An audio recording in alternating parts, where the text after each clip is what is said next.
Hello, good morning students. This video is for Standard 6 Subject Science. In this video lecture, we will study about our lesson number 16, Garbage in, Garbage out. You all are familiar with garbage. तो कौन से garbage को इन यानी कि रखना है, मतलब कि उसका रीयूज करना है, और कौन सा गार्बेज है आउट, मतलब उसको फेंक देना है। तो इस चैप्टर में हम पूरे गार्बेज के बारे में पढ़ेंगे कि कौन कौन से टाइप का गार्बेज होता है and how to be remove the garbage. Okay,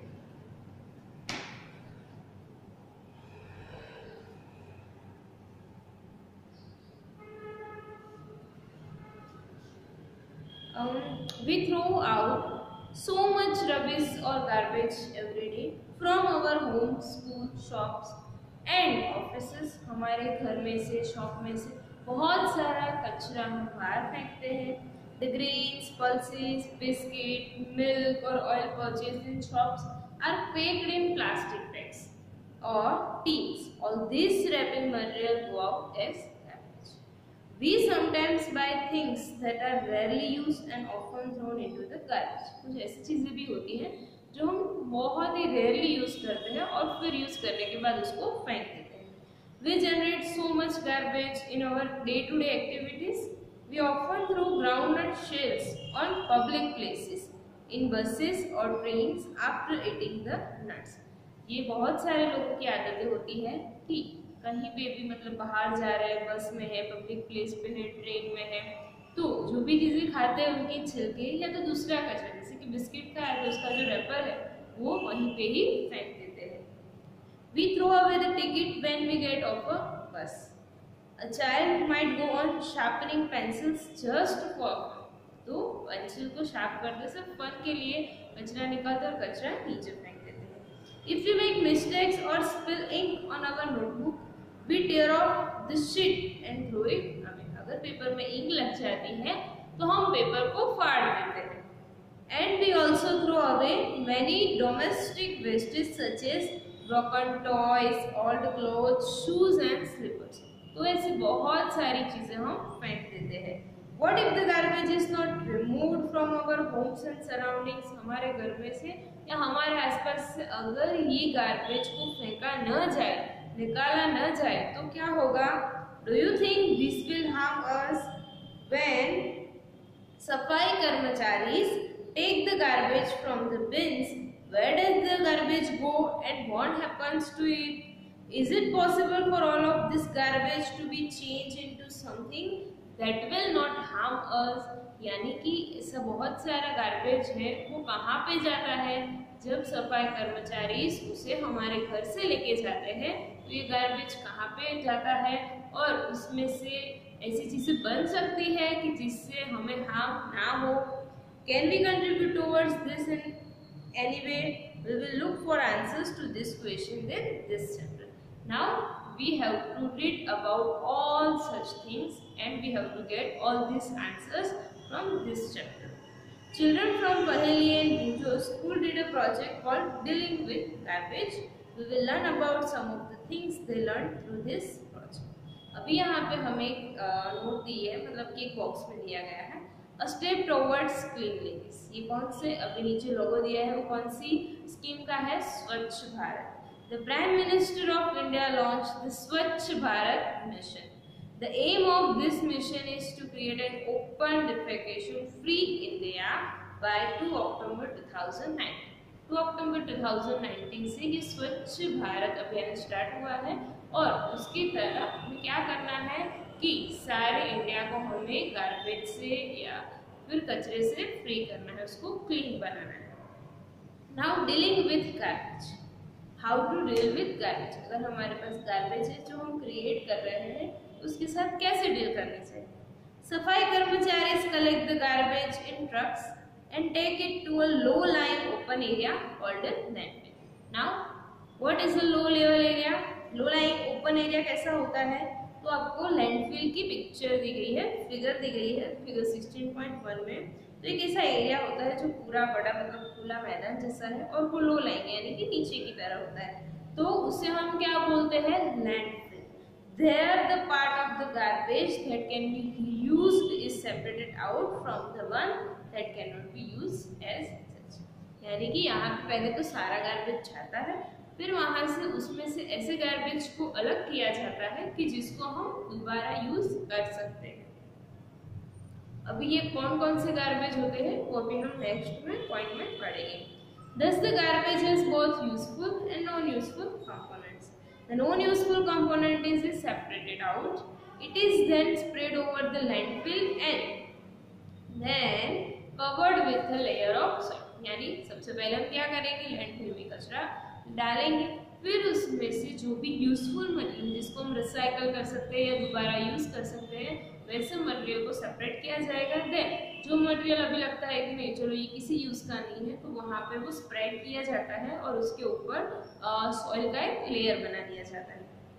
Once the landfill is completely full, it is usually converted into a park or a playground. For the next 20 years or so, no building is constructed on it। फिर एक बार ये landfill भर जाता है पूरा का पूरा, तब उसको उसके ऊपर गार्डन बना देते हैं या उसको पार्क में कन्वर्टेड किया जाता है या तो उसको प्लेग्राउंड बना देते हैं। यहाँ पे कौन सा टाइम पीरियड दिया है, फॉर नेक्स्ट 20 ईयर्स। 20 ईयर्स तक यहाँ पे कोई भी बिल्डिंग या तो हाउस नहीं बना सकते। To deal with some of the useful components of garbage, compost making areas are developed near the landfill. तो लैंडफिल जहाँ पे सारा कचरा जाता है उसके नजदीक क्या बनाया जाता है, composing area. Composing area. Now what is the compost, let us learn about it from the following activity. तो यहाँ पर हमें एक्टिविटी दी गई है वन, समझने के लिए कि how to compost our waste. तो वेस्ट को कंपोस्ट करने के लिए क्या करेंगे, यहाँ पे जैसे ग्रुप 1 है, ग्रुप 2 में हमें कचरा मतलब कि जो गार्बेज है उसको डिवाइड करना है। ग्रुप 1 में कौन कौन सा गार्बेज आएगा, garbage from the kitchen like fruit and vegetable peels, eggshells, waste food, tea leaves include newspapers, dry leaves and paper bags and biscuit. तो ग्रुप 1 में ऐसा कचरा आएगा sir. Then group 2, pieces of cloth, polythene bags, broken glass, aluminum wrappers, nails, old shoes and broken toys। ये सारा group 2 में जाएगा। Now divide the contents of each group into two separate heaps. Label them A, B, C and D। क्या करना है, जो दो हमने पार्ट किए थे उसके दो दो ढक बनाने हैं, हिप्स बनाने हैं, A, B, C and D। Put one hip from group 1 and one hip from group 2 into two separate plastic bags। अब प्लास्टिक बैग्स में अलग अलग उनको डालना है कचरा। Tie the mouth of these two bags tightly. Put all the four hips in separate pits and cover them with soil। सबको plastic bag में भर के उसका जो माउथ है वो टाइटली क्लोज करना है और सबको अलग अलग 4 पिट में खड्डे में डालना है। You can also use 4 pots to bury this garbage। अगर आप खड्डे में नहीं डाल रहे हो तो जो पोट्स है आप उसमें भी डाल सकते हो। रिमूव द सॉइल, पहले तो क्या करना है, उसको डाल के खड्डे में उसके ऊपर माटी भर देनी है, सॉइल का लेयर बना देना है। Now remove the soil after 4 days and observe the changes in the garbage. फिर आपको सॉइल रिमूव कर देनी है और गार्बेज में कौन कौन से चेंजेस आ रहे हैं उसको ऑब्जर्व करना है। A black color and no foul smell indicates that routing of garbage is complete। यानी कि क्या हो रहा है कि उनका जो कलर है वो चेंज हो रहा है। कौन सा कलर हो गया है, ब्लैक कलर। और नो फाउल स्मेल, इसकी वजह से वो क्या इंडिकेट करती है कि गार्बेज का रूटिंग यानी कि जो सड़ने की प्रोसेस होती है वो कंप्लीट हो गई है। Put the heaps again in the pits and cover with the soil. Observe again after every 2 days and note your observation as suggested with the garbage. यानी कि आपको क्या करना है, तो अलग अलग टाइम पे उसको चेक करते रहना है। देखो यहाँ पे आपको टेबल दिया है, after 4 days, after 6 days, after 2 weeks, after 4 weeks। क्या हो रहा है, rot completely and not smell, rot only partially, rot almost completely but still smells bad, not change at all, garbage in which hip was seen to rot and which did not। यानी कौन से hip में ये सारी process, कौन सा road हो रहा है, उसमें से स्मेल आ रही है, कि इसमें से रोट होने के बाद भी स्मेल नहीं आ रही, वो सारा ऑब्जर्वेशन आपको कलेक्ट करने हैं। Enter options 1, 2, 3 or 4 in the columns of table 16.1 based on your observations. If you make any other observations, do not forget to write all this down in your notebook. Do not remove and burn the garbage that did not rot. यानी कि आपको जो garbage है वो road नहीं कर रहा है, मतलब सड़ नहीं रहा है, उसको बर्न नहीं करना है, जलाना नहीं है। If the garbage was found to rot completely and did not smell, mix it in the soil where you sow your favorite plant. यानी कि जो आपका जो गार्बेज, जैसे कि हमने फर्स्ट ग्रुप का जो ए वाला हिप बनाया था, उसमें मोस्टली हम क्या यूज करते हैं, वेजिटेबल पिल्स, फ्रूट पिल्स, फिर टी लीव, वेस्ट फूड। तो उसमें क्या होगा, ये जब रोट होगा तो वो पूरा ब्लैक कलर का बन जाएगा, लेकिन उसमें से इतनी गंदी स्मेल नहीं आएगी। तो ये क्या होगा, इसको हम हमारे प्लांट में, मतलब जहाँ पे हमने प्लांट बनाया है, प्लांट उगा रहे हैं, उसकी सॉइल के साथ हम मिक्स कर सकते हैं एज अ फर्टिलाइजर और manure. The rotting and conversion of some materials into manure is called composite. यानी कि जो मटेरियल है वो रोट होने के बाद मैन्योर में कन्वर्ट हो जाता है। मैन्योर मतलब कि खाद, जो कोई भी प्लांट या ट्री को ग्रो करने के लिए हेल्प करता है, वो क्या होता है, उसको न्यूट्रिशन प्रोवाइड करता है। तो ये जो हमारा वेस्ट था, जैसे कि हमने बचा हुआ खाना, फिर वेजिटेबल्स एंड फ्रूट पिल्स है, उसके गार्बेज को कंपोस्ट किया था, तो now it is converted into manure. तो हमें क्या करना है, उसको हम एज ए मैन्योर यूज कर सकते हैं। तो ये जो मैन्योर बनाने की प्रोसेस है, वेस्ट में से हम क्या बोलेंगे, composting. In some cities and towns, municipalities provide separate dustbins for collecting two kinds of garbage. तो जैसे कि हमें पता है, गवर्नमेंट या म्यूनिसिपैलिटी दो टाइप के डस्टबिन देती है, one is blue and second is green. तो ये जो एक्टिविटी ऊपर की थी, उसमें हमने देखा कि ये जो फर्स्ट वाला ग्रुप है, मतलब फर्स्ट वाले ग्रुप का जो हिप है, वो पूरा रोट हो जाता है, और क्या होता है, उसमें गंदी स्मेल भी नहीं आती। लेकिन कुछ ऐसे मटेरियल्स भी होते हैं जिसमें रोट होने के बाद थोड़ी फाउल स्मेल आती है, और कुछ तो ऐसे मटेरियल जैसे कि प्लास्टिक, वो रोट नहीं होता है, वो वैसा का वैसा ही रहेगा और गंदी स्मेल है वो क्रिएट करेगा। Usually one is coloured blue and the other green. The blue bin is for materials that can be used again, such as plastic, metals and glass. तो जो ब्लू है, हम इसे क्या बोलेंगे, सूखा कचरा, जिसको हम दोबारा यूज कर सकते हैं या उसका रिसाइकलिंग कर सकते हैं। तो हमें क्या करना है, उसको ब्लू डस्टबिन में डालना है। Did you notice that there are the materials that do not rot in the garbage heaps? Yes, वो garbage heaps में rot नहीं होता है। The green bins are for collecting kitchen and other plants or animal waste. यानी कि जो green colour का बिन है वो किसके लिए यूज होता है, जो हमारा किचन मटेरियल, किचन का वेस्ट है, उसको डस्टबिन में डालने के लिए यूज होता है। You may have noticed that this type of waste rot completely when buried in the soil. जब आप उसको soil में bury करोगे तो वो completely rot हो जाता है। Do you see why it is necessary for us to separate waste into two groups as we did in activity 1 before we throw it? Yes. क्योंकि क्या होता है, जो एक मटेरियल है वो कम्प्लीटली रोट हो जाता है, और जो दूसरा मटेरियल है वो रोट नहीं होता है।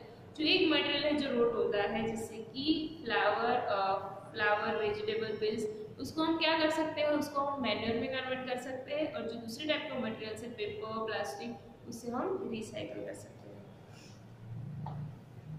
Have you noticed garbage heaps of dried leaves on the roadside? Most of the time these are, यानी कि जो रास्ते पे जो कचरा होता है, किसका, जो सूखे पत्ते होते हैं, मोस्टली क्या करते हैं, लोग उसे जला देते हैं, जैसे हमें यहाँ पे एक्टिविटी 60.3 में दिया गया है।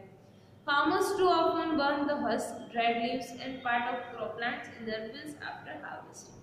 तो कभी कभी जो फार्मर है वो भी ये करते हैं कि हार्वेस्टिंग के बाद जो कचरा बचा है, जो हस्क होता है या दूसरे ड्राइड लीव्स है, उनको जला देते हैं।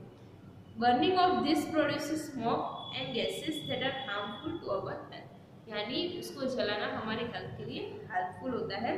We should try to stop such practices. हमें ऐसी चीजें बंद कर देनी चाहिए, मतलब कि हमें उसको बंद नहीं करना चाहिए।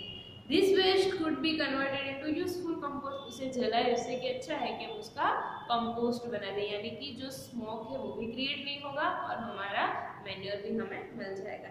Here are some of the observations and thoughts noted by पहली एंड भुजो from the project dealing with garbage. कुछ वर्ड्स दिए, मतलब कुछ सेंटेंसेस दिए गए हैं।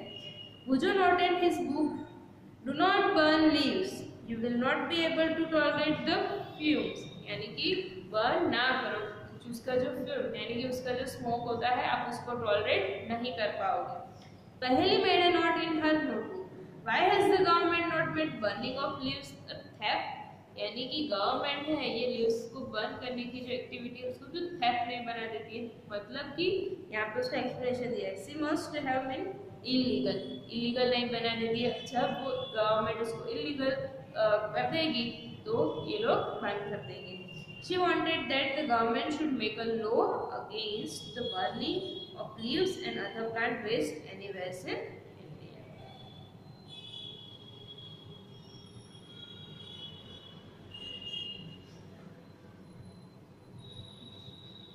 Now, अब पहले हमने पढ़ा कंपोस्टिंग क्या होता है, नाउ दूसरा है वर्मी कंपोस्टिंग। अभी वर्मी कंपोस्टिंग क्या होता है, वर्मी कंपोस्टिंग जो कंपोस्ट किसमें से बनता है, रेड वर्म्स में से। तो यहाँ पे आपको पूरी प्रोसेस दी गई है कि कैसे ही वर्मी कंपोस्टिंग होता है। We can be friends of plants by supplying them with compost. We will also be very good friends to ourselves by making compost. यानी कंपोस्ट बनाने से टू बेनिफिट्स हो सकते हैं। तो क्या कर सकते हैं हम, ट्रीज की हेल्प कर सकते हैं। क्यों, क्योंकि ये जो मैन्योर है, कंपोस्ट है, उसकी वजह से उनको न्यूट्रिएंट्स मिलता है। और दूसरे हम खुद अपनी भी हेल्प कर रहे हैं। क्यों, क्योंकि उसकी वजह से जो गार्बेज है उसको हम रिमूव कर रहे हैं, उसका निकाल कर रहे हैं, तो उससे जो हार्म होगा हमें वो भी नहीं होगा, क्योंकि जो वेस्ट मटेरियल है उसको हमने यूजफुल मटेरियल में कन्वर्ट कर दिया है। Talking to friends, do you know that earthworms are called farmers friend? Yes, हमें पता है जो अर्थवॉर्म्स है वो फार्मर के फ्रेंड्स, जैसे कि वो क्या करते हैं, सॉइल को ऊपर नीचे करते हैं, तो उसकी वजह से जो सॉइल का ऊपर का लेयर होता है उसमें जो भी न्यूट्रिएंट्स प्लांट्स ने ले लिए हैं अभी वो खत्म हो जाएंगे, तो जो अर्थवॉर्म्स है वो नीचे की सॉइल जिसमें न्यूट्रिएंट्स है उसको ऊपर लाएंगे। तो ये जो ट्रीज है तो प्लांट्स है उसको न्यूट्रिएंट्स का सप्लाई कंटिन्यूअस मिलता रहेगा with the help of earthworms. Let us find out how a type of earthworm called redworm is used for composting. यानी जो वर्मी कंपोस्टिंग के लिए जो अर्थवॉर्म्स यूज होते हैं वो कौन से वाले होते हैं, रेडवर्म्स होते हैं, black colour. This method of preparing compost with the help of redworms is called vermicomposting. Now, what is vermicomposting? So, making composting with the help of redworms. We can try to make manure by vermicomposting at school. हम school पे भी बना सकते हैं, यहाँ पे जैसे activity दी गई है।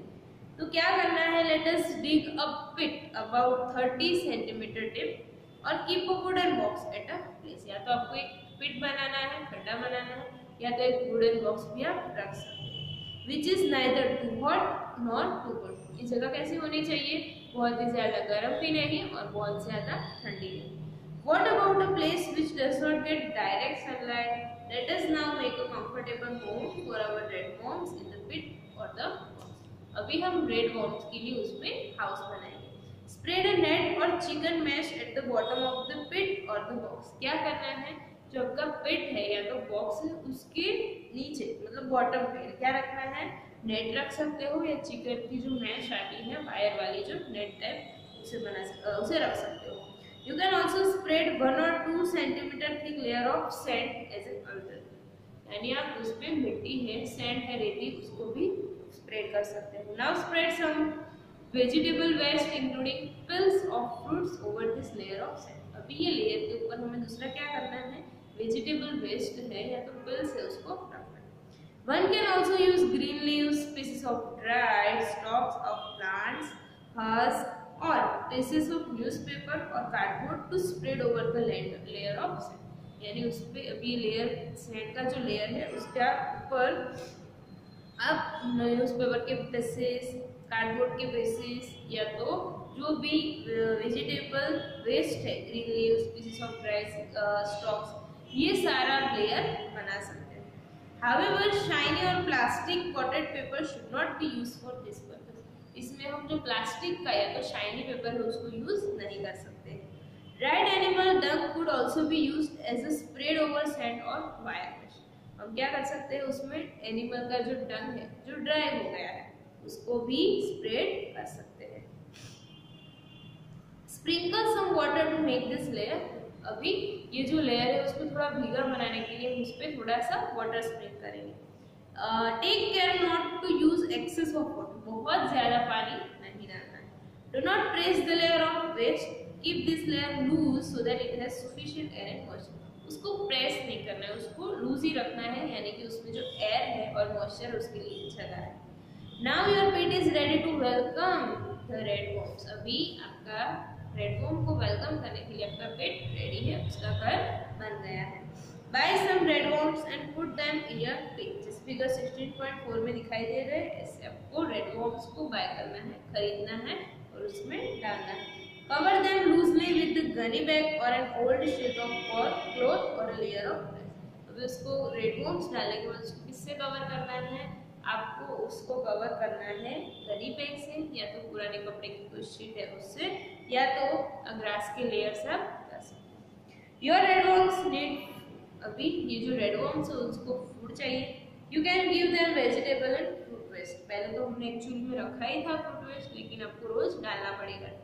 Coffee and tea remains and bits from the fields और गार्डन, जैसे 16.5 में दिया गया है वैसे आपको कचरा उसमें डालना है जो वेजिटेबल्स का होता है। It might be a good idea to bury this food about 2-3 cm inside the pit.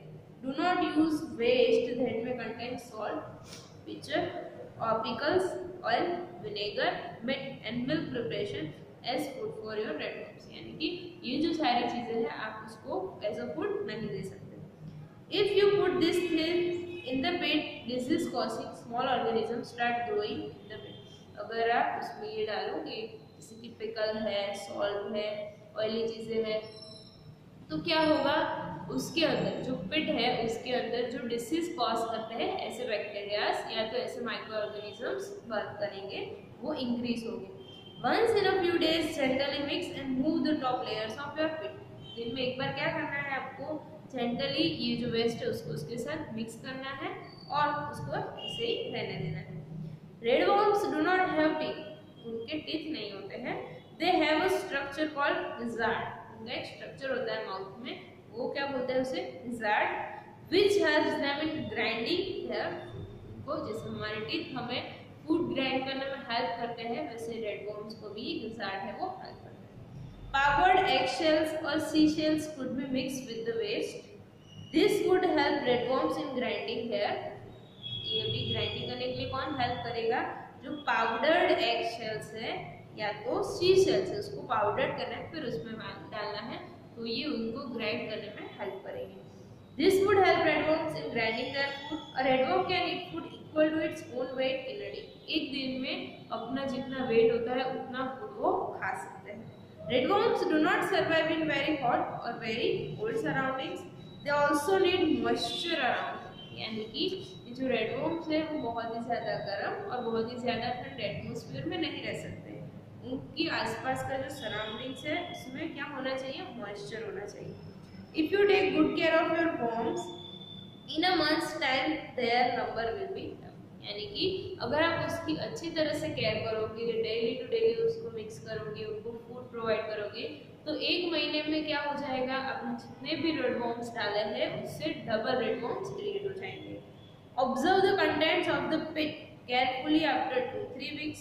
Do you now see loose soil-like material in the pit? यानी कि थोड़े दिन के बाद, 3-4 वीक के बाद, यानी कि 1 मंथ के बाद क्या होगा, तो जो पिट का जो मटेरियल है वो कैसा हो जाएगा, जैसे कि मिट्टी बन गई हो, सॉइल-लाइक बन जाएगा। Your vermi compost is ready, जैसे 16.6 में दिया गया है, ऐसा अगर सॉइल टाइप मटेरियल क्रिएट हो जाए तो आपका वर्मी कंपोस्टिंग रेडी है। Put some waste as food in one corner of the pit. Most of the worm will shift towards this part of the pit. Vacating the other part, remove the compost from the vacated part and dry it in the sun for a few hours. Your vermi compost is ready for use. अभी क्या करना है कि आपको food डालना है, कहाँ पे, एक जैसे कि आपका पेट है उसमें एक जगह पे फूड डालना है, तो क्या हो जाएगा, जितने भी रेड वॉर्म्स है वो सारे उस साइड चले जाएंगे, तो ये रेड वॉर्म्स निकल जाएंगे, तो जो भी एरिया है वैकेट हो जाएगा, उसमें से ये जो भी सॉइल लाइक मटेरियल है उसको आपको निकाल लेना है और उसको सनलाइट में सूखने के लिए थोड़े टाइम रख देना है। और उसके बाद जो सूख जाएगा वो क्या है हमारा vermi compost. The part left in the pit has most of the worms in it. अभी जो पिट है, गड्ढा है, उसमें जो भी बचा है उसमें बहुत सारे क्या है, वर्म्स है। You can use this for preparing more compost or share them with another user। अभी क्या कर सकते हो, ये जो रेड वर्म्स है आपको दूसरा मैनर, हमने जैसे कि देखा कि हमने क्या किया, जो रेड वर्म्स के अलावा जो पार्ट था जिसका वेस्ट में से मैन्योर में कन्वर्जन हो गया था उसको हमने निकाल दिया। अभी हमारे पिट या तो हमारे बॉक्स में क्या बचा है, रेड वर्म्स बचे हैं, तो आप या तो उसको बहुत अभी दूसरा कंपोस्ट बनाने के लिए भी यूज कर सकते हो, या तो आप डायरेक्टली उसको सॉइल में भी डाल सकते हो, यानी कि इसका दूसरा यूज भी कर सकते हो। तो रेड वर्म्स की हेल्प की वजह से हमने क्या किया, एक तो हमारा मैन्योर भी बन गया और दूसरा हमारा जो गार्बेज था उसका भी रिमूवल हो गया। तो ये जो प्रोसेस है वो कैसी प्रोसेस है, जिसमें हमने वेस्ट में से बेस्ट क्रिएट किया। तो जो फार्मर्स है वो ऐसा, ये जो हमने प्रोसेस की, जो वर्मी कंपोस्ट का कंपोस्ट बनाया वर्मी कंपोस्टिंग की हेल्प की वजह से, तो उसको बहुत सारे लार्जर स्केल पे भी कर सकते हैं। जैसे खेत में बड़े बड़े पिट्स बना के बड़े बड़े पोट्स में ये वर्मी कंपोस्टिंग की प्रोसेस हो सकती है। तो ये करनी चाहिए, क्यों, क्योंकि इसकी वजह से हमें दो बेनिफिट्स मिलेंगे। तो हमारा गार्बेज भी रिमूव हो जाएगा और जो फर्टिलाइजर के लिए हमें खर्चा करना पड़ता है, केमिकल फर्टिलाइजर के लिए जो भी खर्चा फार्मर्स को करना पड़ता है वो काम हो जाएगा। तो उसकी वजह से उसके पैसों की भी बचत होगी और जो गार्बेज है वो भी रिमूव हो जाएगा। तो आई होप यहाँ तक आपको ये बातें समझ में आ गई होगी। अभी हमारे चैप्टर में दूसरे 2-3 पॉइंट्स है वो हम नेक्स्ट वीडियो लेक्चर में पढ़ेंगे। Thank you.